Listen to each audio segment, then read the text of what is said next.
가수 홍진영이 논문 표절 사건 이후 공식 사과하고 자숙에 들어간 지 2개월이 지난 상황인데요. 높은 인기의 박사 가수로 여기던 상황에서 석사 논문 표절이 확인되면서 우리에게 큰 충격을 안겨주었습니다. 요즘 화두가 되고 있는 공정성의 문제와 직결되는 문제에서 여론도 뜨겁게 반응하고 있었는데요.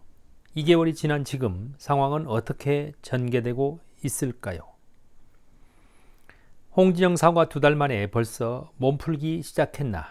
의심 가는 3가지는 첫째, SNS로 간보기 시작했다. 홍진영은 2월 4일 인스타그램에 사진 한 장을 올렸습니다. 밤하늘에 눈이 쏟아지는 모습이 담긴 사진이었는데요. 별다른 코멘트는 없었습니다.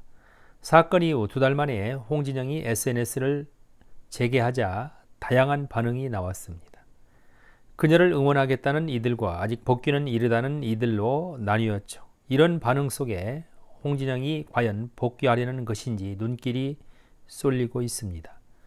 언제 복귀할지 간보기로 느껴져 아쉬움이 크게 남습니다.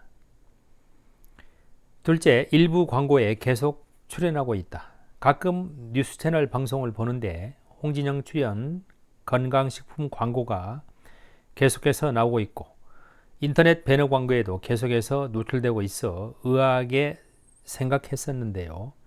회사 측과 어떤 계약을 맺어 이렇게 자숙 기간에도 광고 출연을 하고 있는지, 또 과연 광고 효과는 있을런지 의문점이 많이 남아 있습니다.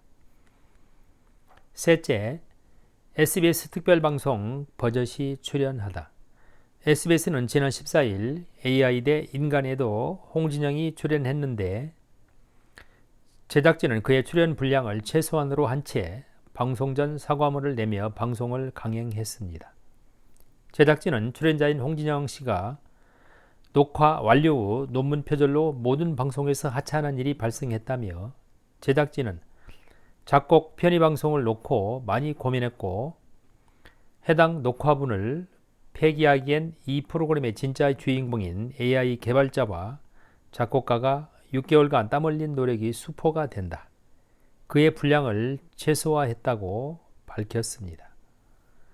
방송사 측의 고민은 조금은 이해되지만 과연 적절한 방송이었는지 시청자들은 의아해했을 것입니다. 홍진영은 앞으로 어떻게 대처하는 게 현명할까요?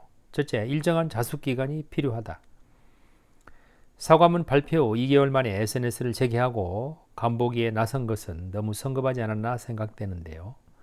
스캔들을 일으킨 연예인의 경우 1년 이상의 일정한 자숙 기간이 필요하지 않을까 여겨지는데요. 요즘 공정성의 문제가 화두이기에 더 길어질 가능성도 있다고 봅니다. 둘째, 대중들의 반응이 가장 중요하다.